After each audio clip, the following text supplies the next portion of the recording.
제품 적응의 방법에는 첫 번째 외형적 적응이라는 게 있는데 제품의 형태, 색채, 크기를 해외 시장에 따라 차별화하는 것. 제품 외형 차별화 이유는 각국 시장의 사용 조건, 소득 수준, 도량형의 차이 및 구매 습관, 종교 등 문화 차이에 의해서 발생을 한다.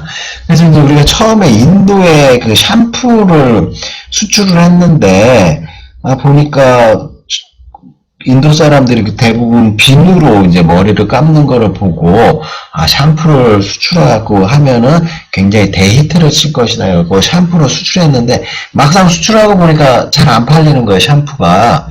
왜 그런가 봤더니, 우리나라에처럼 용량이 막 1리터라든지 막 750ml, 너무 크니까, 금액적 부담이라든지 이런 게 있는 거예요, 사람들이. 그래서 용기를 좀 조그맣게 샘플용 크기로 해서 처음에 사람들이 많이 쓸 수 있게 용기를 좀 적응화 시켰더니 그 사람들이 막 써보고 입소문이 나면서 이제 더 많은 더 큰 용량을 사용하는 형태를 취했다. 이렇게 외형적 적응. 그 다음에 이제 질적 적응이라서 재료의 차별화와 기능의 차별화로 구분을 하고, 기능성 차별화는 내구성 소비재나 산업재의 경우 중요한 의미를 지니고 있다. 포장과 표찰의 적응. 포장과 표찰의 적응은 핵심적인 제품의 가치를 제고시키는 기능을 하기 때문에 현지 소비자들의 호감을 얻을 수 있도록 설계하는 것이 중요하다, 이렇게 얘기를 하죠. 그래서 포장하면은 과대 포장, 거대 포장, 이런 거, 친환경 포장 이런 게 중요하고, 라벨에도 어떤 일정 정도의 지역 그 제품에 대한 정보 이런 게 잘 들어가야 되죠. 그다음 상표의 적응, 표준화 상표 채택의 경우 국제적 이미지 구축이라든지 생산 촉진 측면에서의 규모의 경제, 실현이라든지 그 법적 규제나 문화적 요인으로 인해 국제 상표 사용 불가능의 경우에 여러 가지 우리가 이런 것들을 고려해 봐야 된다. 그 다음에 보증과 서비스의 적응, 그래갖고 품질 보증, 그 다음에 반품, 무료 수선, 기타 AS를 현지국에 맞게 적응하는 것을 의미하고요. 훌륭한 자사 제품의 촉진 수단으로서 보증, 서비스는 당해 제품을 처음 소비하는 소비자들이 느끼는 위험을 상당히 완화시켜줌으로써 촉진 수단으로서 작용할 수 있다. 이렇게 얘기할 수가 있죠.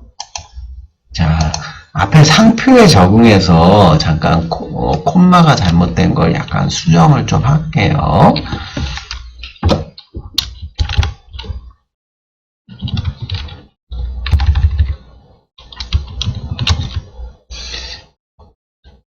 자, 요렇게 집어넣으면 좀 될 것 같아요.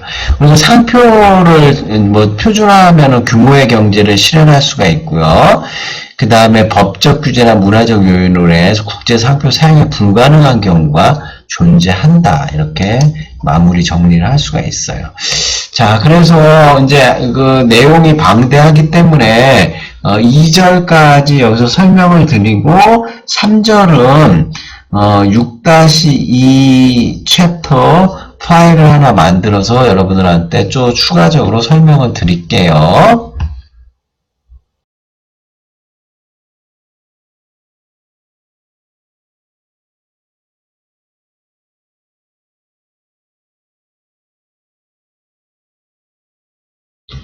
자, 3절 상표 전략, 그러니까 브랜드 전략이라고 하는데, 우리가 이제 상표의 개념은, 상표라면 특정 판매업자의 제품이나 서비스를 다른 판매업자로부터 식별하고 차별화시킬 목적으로 사용되는 명칭, 말, 기호, 상징, 디자인 또는 이들의 결합을 우리는 상표 또는 브랜드다 이렇게 부르고, 브랜드명은 상표 중 말로 표현될 수 있는 부분, 상표명, 상표 마크, 상표 중 상징, 디자인, 독특한 색이나 문자와 같은 인식은 되지만 말로 표현할 수 없는 부분, 이거 상표 마크다 이렇게 하고요. 등록상표란 법적 보호에 의하여 독점적 사용권이 허용된 상표나 상표의 일부분, 그러니까 registered 해갖고 여러분들 R 해갖고 동그라미 이렇게 된 상표 이런 거 많이 보죠. 이거 다 등록상표다 이렇게 알아두셔야 되고요.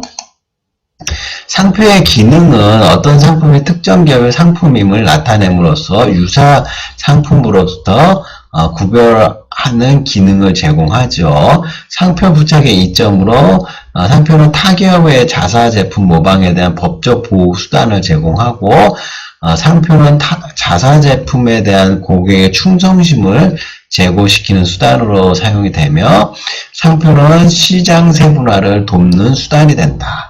상표 부착의 책임과 위협, 사회적으로 용납할 수 있는 최소한의 상품 요건과 고객이 기대하는 효용을 어느 정도 충족시켜야 된다 이거죠. 상표는. 그 다음에 상표 차별화를 위해 지속적인 품질 향상, 광고 노력이 필요하고 이러하지 못한 경우 상표 부착은 오히려 기업에게 위험 또는 위협 요인이 될 수 있다. 이렇게 얘기를 하죠.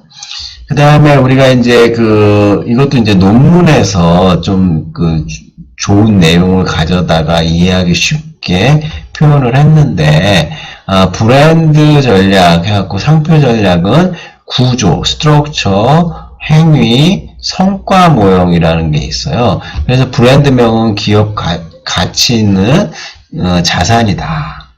그죠? 기업의 가치를 표현하는 자산이다. 브랜드명은. 제품의 성공과 실패의 40% 이상은 브랜드명에 기인한다. 이런 말이 있어요. 그래서 이제 그림으로 보면은 브랜드 전략의 선행 요인과 결과를 보면 우리가 브랜드명을 잘 짓는 전략은 시장의 구조가 영향을 미치고 환경적인 요인, 그 다음에 이걸 통해서 비용 절감이나 판매량에 영향을 미치는 성과에 영향을 미친다.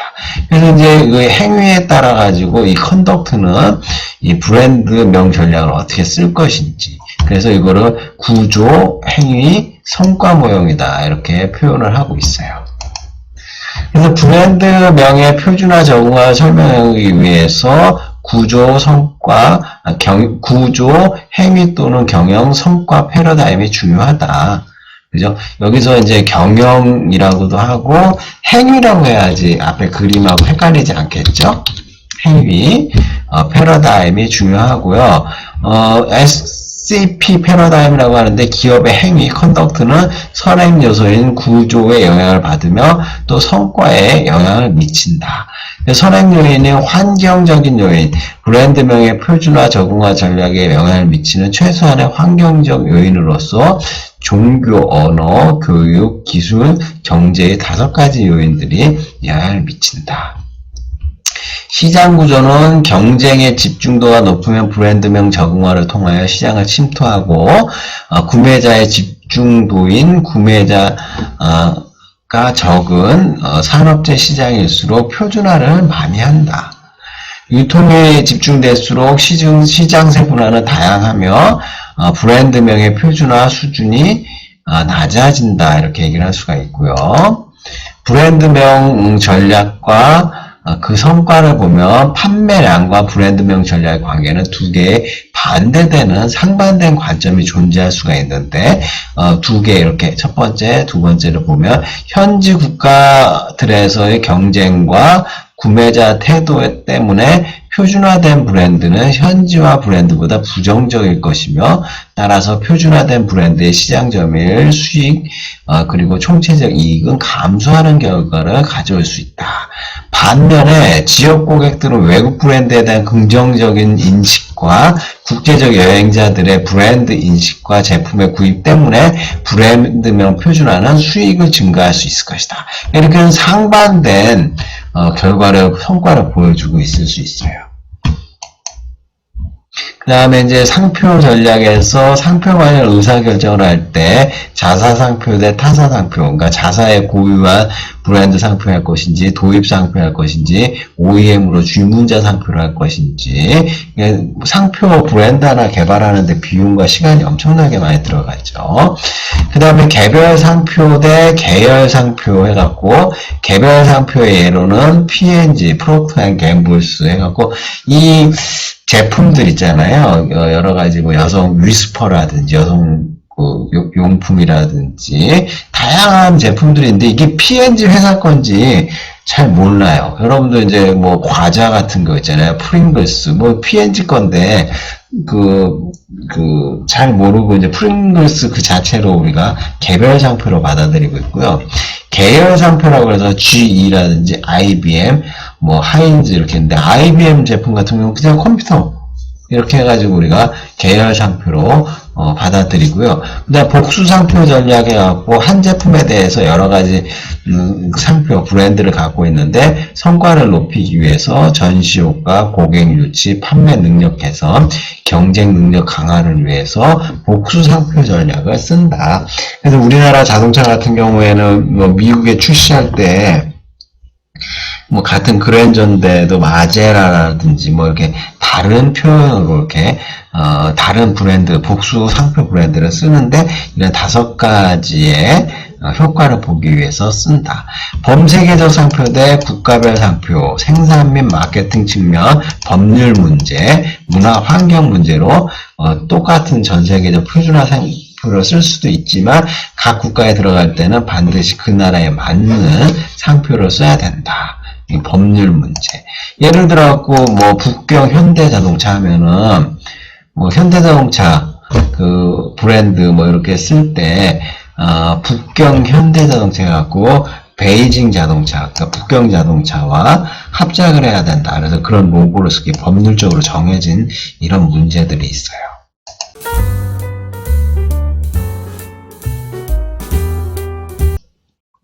다음으로 이제 상표의 보호라고 해갖고 상표의 해적행위 및 모조품 문제들이 있는데 상표 해적행위는 상표를 소유기업 모르게 특정 국가에 무단 등록한 후에 이를 원래의 소유기업에게 판매함으로써 이익을 얻는 행위를 상표 해적행위다 이렇게 얘기를 하고요.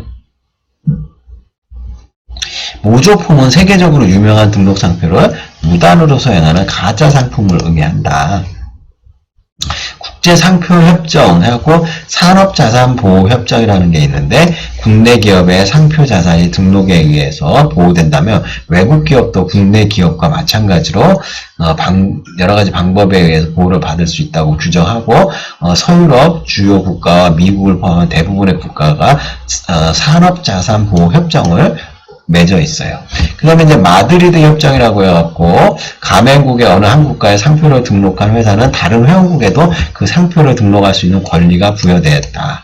그래서 회원국 대부분 유럽 국가로 구성이 되어 있고 한국은 2003년에 가입을 했다. 마드리드 협정이요. 자, 여기 보시면은 모조품 및 짝퉁의 예를 재밌게 들고 있는데 이게 소니도 아니고 뭐 건전지 이렇게 나와 있고요. 킹버거 그 다음에 이거 뭐야 OMC MC 맥도널드 뭐 이런 식으로 나왔고요. OFC 롯데리아 뭐 이런 재밌는 것들이 많이 있고 삼성도 아니고 삼삼 해가지고 이렇게 있는 것들을 인터넷에서 제가 갖고 와갖고 여러분한테 좀 재밌으라고 보여드리고 있고요. 다음으로 이제 포장의 개념, 국제 포장에 대해서 설명을 드리는데 제품을 보호하는 동시에 소비자에게 제품의 가치를 높이는 것. 그래서 포장의 종류에는 1차적 포장, 2차적 포장, 선적 포장, 표찰 뭐 이렇게 종류가 다양하고 이 개념 1차적 포장은 제품이 직접 담겨진 용기, 맥주캔, 화장품병, 라면 봉지 등은 1차적 포장. 2차 포장은 1차적 포장의 보호 및 제품 사용 시 버리는 것, 그리고 화장품병을 넣는 종이상자, 라면 박스 등. 선적 포장은 제품의 보관, 수송, 식별하는 데 필요한 외부 포장이다. 주요 기능은 제품의 보호와 판매 촉진과 식별 등에 쓰이고요. 표찰, 제품의 일부 부분으로서 용도와 사용법, 내용물과 성분, 생산업체 등이 표시되어 있다. 표찰, 라벨 이렇게 얘기를 하고 있죠. 자, 포장의 기능은 제품의 보호 기능뿐만 아니라 판매 촉진의 기능을 가지고 있거든요. 그래서 이제 보시면은 제품의 보호 기능은 수송과 보관 중에 핵심 제품을 안전하게 보관하는 것이 1차적 기능이고, 판매 촉진, 구매자의 구매 의사 결정에 직접적인 영향을 미친다. 판매 촉진. 그래서 이제 국제 포장의 고려 요소는 크게 6가지가 있는데, 자연환경 차이, 기온, 습도와 같은 자연 조건의 차이로 시장 국별, 적합 제품의 조종 상태가 상이하다. 그래서 여러분들 우리나라 이제 김치 포장 있잖아요. 일본에 수출할 때 이 온도, 습도 이런 것들이 많이 차이가 나가지고 이게 숙성 정도 차이가 자연 환경에 따라 갖고 많이 났었다 이런 걸 얘기를 할 수가 있고요. 김치 포장.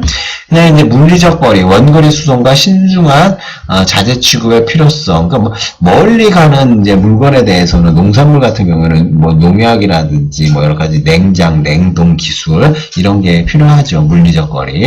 유통 경로. 유통 경로가 길고 판매전이 느리고 복잡한 운송수단을 사용하는 제품 포장은 내구성이 중요하다. 유통 경로, 그러니까 유통상에 이제 제품이 파손이라든지 고장나지 않도록. 보관시설, 창고 자체 처리 시설이 미비할수록 제품 포장비가 많이 들어간다. 당연한 얘기죠. 그 다음 마케팅 능력을 제고할 필요가 있는데, 포장의 판촉 역할, 문화 특성, 색상, 규격, 형태, 재료 등이 현지에 적합해야지 마케팅 능력이 올라가고요. 포장 규격, 유통 경로의 복잡성, 구매 빈도, 소득 수준이 포장 규격에 영향을 미친다. 이렇게 얘기를 할 수가 있어요. 이번 챕터에서는 제품에 관련된 제품 유형, 구성 요소, 제품의 개발, 표준화 전략 적응화 시킬 것인지, 외형적 적응, 질적 적응, 상표, 브랜드, 해적, 모조 제품, 그 다음에 국제 상표 협정과 물리적 제품 포장, 국제 포장의 고려 요소들 이렇게 설명을 드렸어요. 그래서 이렇게 해서 국제 제품 전략을 설명을 드렸는데, 다른 유튜브 동영상을 통해 가지고 재밌는 이제 그 국제 제품의 실제, 그러니까 뭐 신제품, 혁신 제품, 뭐 재밌는 것들을 좀 찾아가지고 한번 추가적으로 덧보도록 하죠. 쉬어가는 코너에서는 그 MBC 뉴스에 소개되고 있는 AR이 열어준 청각장애인의 새로운 세상이라고 해가지고 여기 그 유튜브 영상 자료는 따로 참고 영상으로 제가 올려드려 갖고 여러분들이 짤막한 내용을 좀 볼 수 있게 하는데, 세상에는 참 다양한 제품들이 많이 있고, 이러한 제품들이 소비자들의 요구라든지 소비자들의 그 선호하는 사항들, 불편함을 해소하기 위해서 다양한 제품들이 만들어지고 있거든요. 그래서 여기 보시면은 이 안경이라든지 뭐 이런 걸 통해 가지고 증강현실이라든지 청각적인 효과라든지 이런 것들을 개발하고 불편함을 해소하기 위해서 애플이라든지 그 다음에 메타라는 회사라든지 마이크로소프트 다양한 회사에서 이런 신제품들을 개발을 해가지고 그 안경들을 통해 가지고 우리가 이어폰 기능이라든지 시각적인 효과, 다양한 영상을 본다든지 그 다음에 녹화 기능도 있고 뭐 여러가지 이제 프라이버시를 보호하면서 기능을 업그레이드하는 다양한 제품들, 신제품들이 많이 있고요. 그 다음에 제품 전략엔 또 아이디어 제품이라든지 이런 것들 어떻게 개발하는지 이런 영상들은 이제 나중에 여러분들이 한 번씩 확인해 보시기 바랍니다.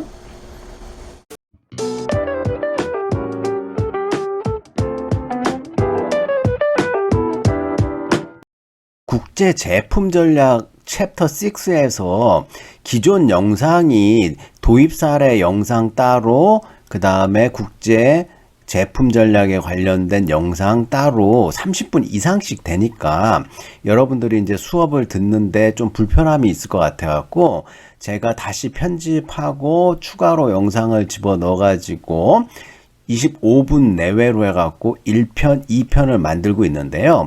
1편은 25분 분량으로 아주 나이스하게 나왔는데 2편을 편집하고 이것저것 집어넣어도 19분 정도 나오니까 25분이 되려면은 6분 정도가 모자라 가지고 제가 이제 추가 영상을 만들어 가지고 여러분들한테 설명을 좀 드리려고 하는데요. 예전에 건의사항 중에 학생들이 예를 들어 6장 뭐 영상 중에 중간중간에 바꿀 때 끊어주는 영상들은 없애고 바로 다음으로 넘어가도 좋을 것 같다 지적해주는 학생이 있는데, 제가 이런 그 인트로 메이커라는 프로그램을 써가지고 중간중간에 영상을 5초에서 10초 사이로 집어넣는 이유가 여러분들 좀 지루하지 않게 시간도 맞추고 하려고 여러 가지 이제 다소 나름대로 노력을 하는데, 우리 학생들 입장에서는 1분 1초라도 좀 빨리 끝내주기를 바라는 그 심정은 제가 알겠지만, 학교에서 한 주에 75분 그리고 한 차수에 25분씩 해갖고 세 차수를 하면 75분이 되거든요. 그래서 제가 25분 내로 세 개를 맞추려고 부단히 노력을 하고, 어떤 거는 정확하게 25분 나이스하게 맞춰준 것도 있는데, 강의를 하다 보면은 이거 25분 좀처럼 맞추기가 너무 어려워요. 그래서 6장 2편도 19분으로 끝나가지고 앞에 설명을 좀 더 세세하게 했으면 25분 맞출 수도 있었지만, 이것저것 하다 보니까 19분 만에 끝나갖고 추가 보충 설명 드리면서 여러분들이 좀 지루하지 않은 내용을 갖고 제가 조금 더 설명을 드리도록 할게요. 네이버 사전에 보면은 제품이라고 이렇게 검색을 해보면 여러 가지 뜻들이 있는데, 그 중에서도 첫 번째로 나온 제품의 단어의 개념이 원료를 써서 물건을 만듦 또는 그렇게 만들어낸 물품, 이렇게 얘기를 하고 있는데, 비슷한 말로 물건, 물품, 상품이라는 용어가 있고요. 제품이라고 영어로 하면 프로덕트라는 용어를 많이 쓰고 있고, 상품은 우리가 코모더티 또는 굿즈 이렇게 표시를 하고 있어요. 그래서 상품은 상업적인 거래를 하기 위해서 사고 파는 물품을 상품이라고 하고요. 제품도 상품 안에 다 포함되는 용어다 이렇게 말을 할 수 있는데, 제품과 상품은 전 세계적으로 수백만 가지의 상품들이 있어요. 그리고 여러분들도 학교에서 공부를 열심히 해갖고 나중에 취직을 하고 직장에서 월급을 받을 텐데, 이렇게 돈을 받는 그 자체로서 여러분들도 하나의 상품이 되는 거죠. 그래서 나를 좀 비싼 상품으로 만드는 게 중요하고, 그렇기 때문에 여러분들이 열심히 공부를 해야 된다 이렇게 말씀을 드릴 수가 있고요. 저는 직업이 교수다 보니까 학생들 가르치고 논문 쓰고 책 쓰고 이런 것들이 주요한 그 활동이 되는데, 교보문고 사이트에서 제 이름으로 검색해 보니까 여러 학자가 있는데, 딱 그 경영학자고 인물 소개해갖고 학교 출신이라든지 강의 과목이라든지, 제가 한국경영학회 편집위원, 그 다음에 한국무역학회 영자지 편집위원이라든지 유튜브 채널 운영하고 있다, 뭐 이런 소개라든지 이런 것들이 쭉 나와 있네요. 경력하고. 그래서 제가 교보문고에서 국제 마케팅 그 공저로 쓴 책, 이 책도 하나의 상품으로 판매가 되고 있죠. 그래서 인지세가 15% 나오는데 3인 공저니까 제가 5% 정도 받고 있어요. 근데 이 책이 1년에 몇 권 그렇게 많이 나가진 않아요. 전문 서적이기 때문에. 그래서 국제 마케팅도 있고 글로벌 경영 케이스 100이라는 책도 3인 공저로 하고 있고요. 그 다음에 예전에 또 공저로서 무역학 개론 책이 3권이 메이저하게 제가 상품으로 만들었고요.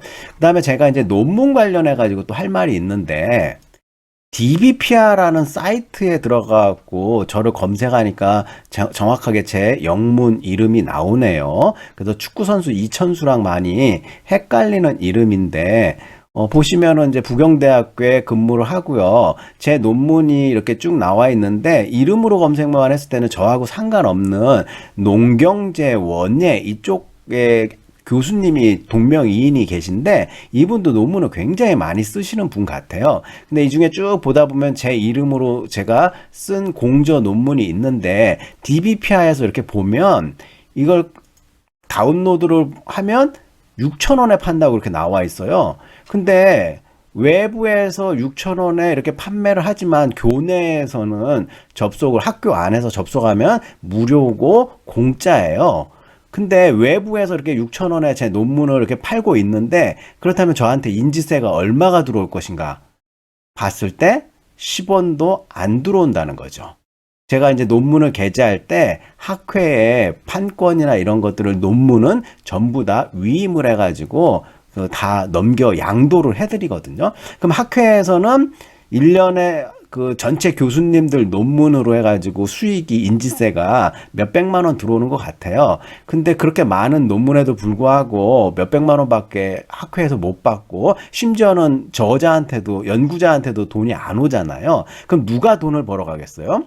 이 DBPR을 구축한 회사하고 그 다음에 유통하는 업자들이 95% 이상의 돈을 다 수익으로 챙겨간다는 거죠. 요지는 여러분들 논문 같은 거 찾아보고 그럴 때 집에서 돈 내고 다운로드 받지 말고 학교 도서관이라든지 교내에서 접속하면은 무료로 다운로드 받을 수 있다는 걸 말씀드리고요. 뒷부분에 짤막한 여러분들 수고했습니다. 영상 5초, 10초 끝까지 보셔야 돼요. 그거 안 보고 5초 미리 끊어버리면은 여러분들 수업이 지각 처리로 되기 때문에 제가 부득이하게 25분 내외로 맞추기 위해서 짤막한 영상을 지루하지 않게 넣는다는 걸 아시고 여러분들이 끝까지 보셔야지 출석 인정이 된다고 말씀드리면서 마치도록 하겠습니다. 수고하셨습니다.